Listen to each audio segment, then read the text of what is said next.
Steelers win. We're going to have teams in the NFL that go, have an atrocious start to the season and are out of the running for the playoffs, in some cases well before Thanksgiving. And they'll still be well attended. There'll still have people going to the games and cheering them on and what have you. So, even with nothing to play for. So, it's attitudinal to a point. They create a narrative of what they're playing for. Yeah, precisely. Players playing for contracts. Yeah. Coaches, because coaches don't just get fired if you go on a crap run, because it's a short season. Mm-hmm. So they'll tend, more often than not, to get fired at the end of the season. Yeah.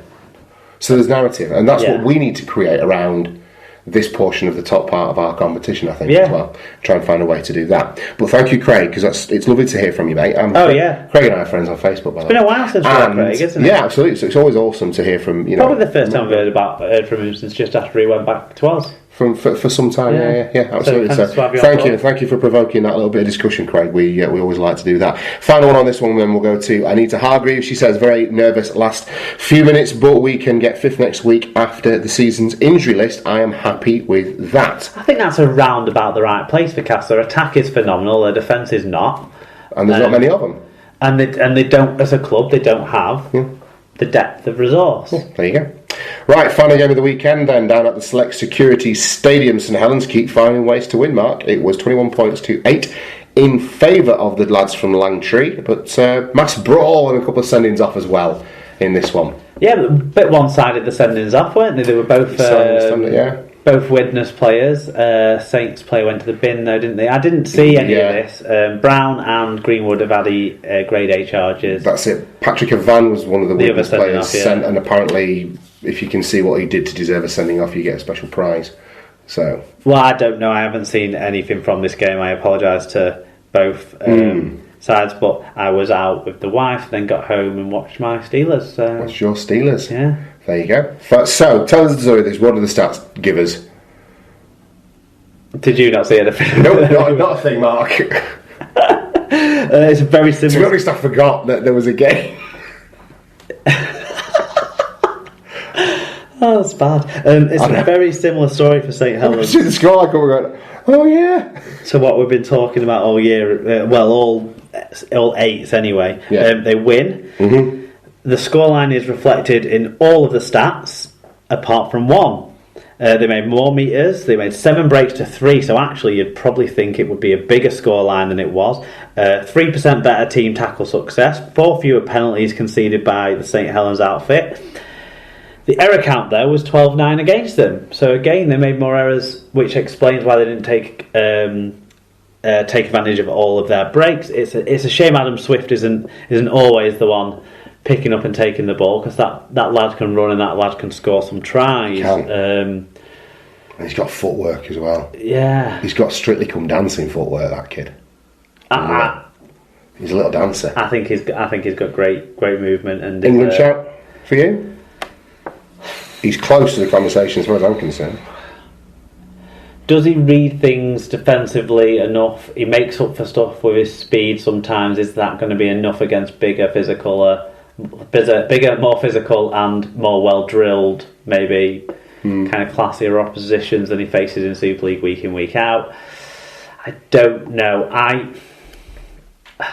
I think Joe Burgess ended his season in the NRL probably with a few more mistakes in him, but Swift's had mistakes in him in these eights, in this run, hasn't he? And Burgess had been there before. McGilvey's fit again. Charlie's done. He's not staying for the series. He's going to have a union at that point. Okay. No. Wing is a position of concern in a way, because Ryan Hall's not been playing very well when he's been fully fit. McGilvey's missed a lot through injury and not been playing at the Super League level for the last for the games that he has been back. Burgess will be had a very good consistent performance, sort of amount of game time and stuff like that, but then we'll have had a big break by the time the international series comes around. And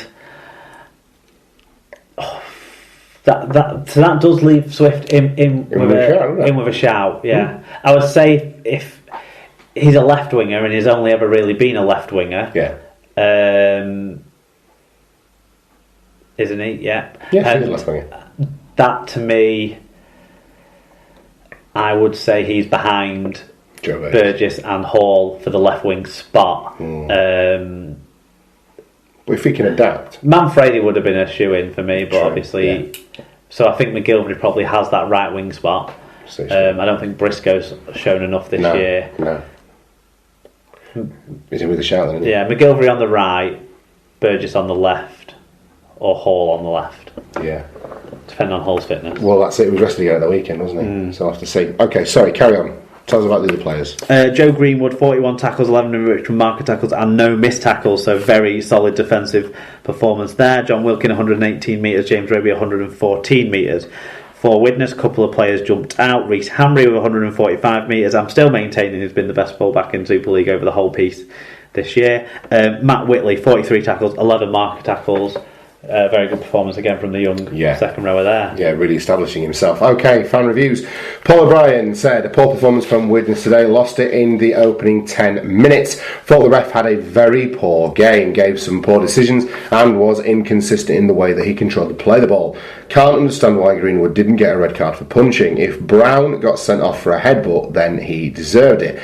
Not sure what Arvan got sent off for, but I hope it was for telling the ref he was shit. Tell me that, Paul. How would you have reacted to one of your... Well, he'd have sent you off, wouldn't he? Yeah, there you are.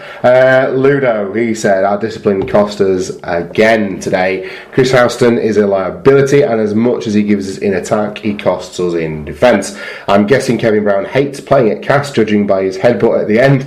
The only highlight of the day was the loon sitting in front of us for the second half, who insisted on clapping every single tackle. Saints always bring the most fans to Widnes, but always the quietest too. There you go. Do you know we've not heard from a while? Dave the Pigeon. Cool. Yeah. Right, tell us the tale of the round, Mark. Cards in every game. Cards galore. 7 in total, 4 yellows and 3 reds. But yeah, that's never happened before this year. There you go. And also something that's never happened all year was all away wins. Obviously it's a 4-game round rather than the 6-game rounds earlier on. Yeah.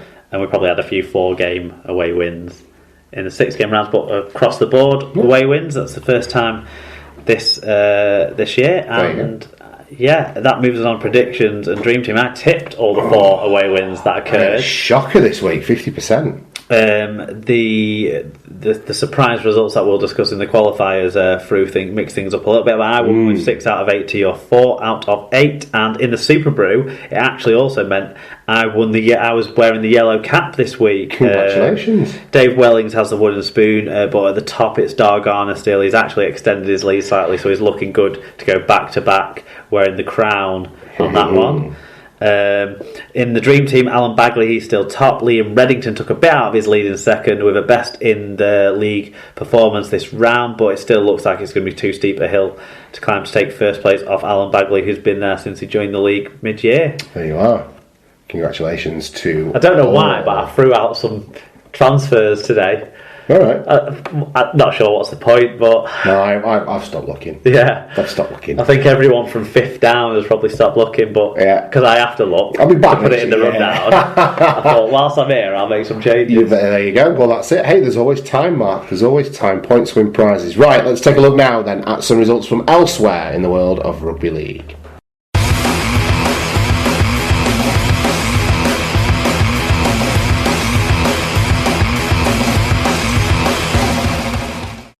Right then, Marcus, round 6 of the Super 8s, and trouble thickens for the Salford Red Devils. On Saturday they were defeated 19 points to 16 at home by the valiant London Broncos. And as much as I would say that the game between Wigan and Warrington is one of the most entertaining I've seen in a long time and probably my favourite game this year, this was absolutely captivating to watch London defend their socks off against Salford. And on the strength of their defensive performance as much as anything else, and a couple of good tries too, credit to them, they deserved to win. Salford just couldn't break them down, and they absolutely rallied behind each other, London. Great attitudinal display. London rode their luck a little bit in that Salford had a lot of opportunities given to them by London. London. Yeah. As the game crept on, London started to give away a few penalties. They started to make a few mistakes on exit sets here and there. Yeah. And the scores they did make were not from persistent, sustained pressure. Really, the second try to an extent had a bit of that involved, but they deserved it for the way they, like you say, were valiant in their defence. Salford, though, absolutely awful with the ball, like terrible. Given the attacking options, I've seen Wigan play better than this. Which is saying something. Look, that's the next thing we're going to say about this. Given the attacking options that Salford had available to them, and in that 17, it's not acceptable, is it, that they should lose to London? So it's a combination of London backing themselves in defence and rallying behind each other when they made errors and offered Salford the opportunity, and Salford just being impotent in attack and not having enough about them for whatever reason. You think you've got a team with Michael Dobson, convicted spousal abuser Robert Louis, Junior Sow on the team. Yes, I know they're missing Justin Carney, but you still... Griffin, Josh Jones was a pinball. Griffin, yeah, absolutely. They've still got Gaz O'Brien who's an attacking weapon for them. The lad at full-back... O'Brien defended at full-back, and then... what's his face? Evol's attacked at full-back. Yeah, exactly. So more than enough, and the pack more than enough capable of beating this London side. So fair play to London for shutting them out and getting out with the result, which of course takes their prospects of getting into the £1 million game over into the final round of fixtures as well. They're going to need a lot to happen. There's a lot of permutations, but good luck to them. They need to win and Salford to lose. It's that straightforward, really. But no, credit to them, and also it was woeful defence. And one thing I didn't see out of Salford was that they were going to be woeful in defence through the way this game went, but they totally clocked off for the for Sauer's break and score. But it's nothing less than London had earned through the effort they put in. I thought some of the forward performances from London were manful and and credit some of the game plan that they had. It was obviously a tactic that they were going to use Sauer's kicking and his infield kicking to put themselves in good positions. And I know towards the end of the game, the way they were getting out of sets wasn't always brilliant. But in the first 2/3 of the piece, Sauer was kicking them into the corner and putting Salford on the back foot when they were starting. If you're starting sets inside your own 20 metres, inside your own 10, there's some good kicking. It wasn't exiting their own half that was necessarily the problem for Salford. It was getting a move put on in the London 20. Yeah. And they just couldn't do it. No. Because, Sow, Jones, Griffin, they were all making break, and Johnson, they were all making breaks, O'Brien as well, actually, coming out on return sets as well. They were all getting ground. They were all getting Salford up the field, but no one could stick two passes to each other that either weren't in front or behind of the man. Yeah. There you go. Okay, so we do have some stats on this one. Tell us about the individuals, Mark. Well, Israel Eliab looked actually quite at home in the centre, and maybe that's more suited to him if he's playing in a professional/semi-professional sort of level. Maybe that's more suited to him in the centres, where he can use some of his physicality and his ball skills, but he won't be exposed as much for having to control the game, which I don't think is his strength. But anyway, a try assist 150 metres for him. Elliot Keir, try assist 158 metres. I like seeing Elliot Keir utilised at full-back. It's his better position for me rather than being on the wing. And Mark Ioane.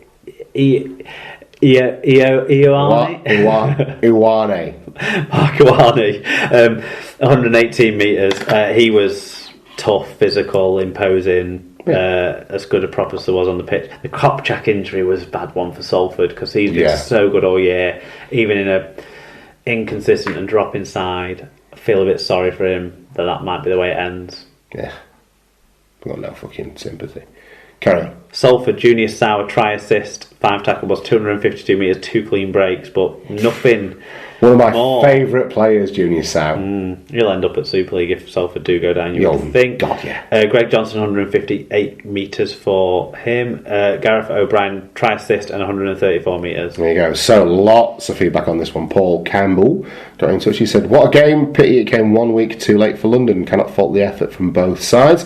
He even thought Joe Cobb was excellent. So there you go. Tyler Casfan, great result. What a difference a win makes. Absolutely. Great result for London, says Tyler, who worked hard for each other and deserved the win, but shameful performance from Salford attitudinally. Took the game as a given and then couldn't perform when in danger of losing. Feel sorry for the hardcore of their fans.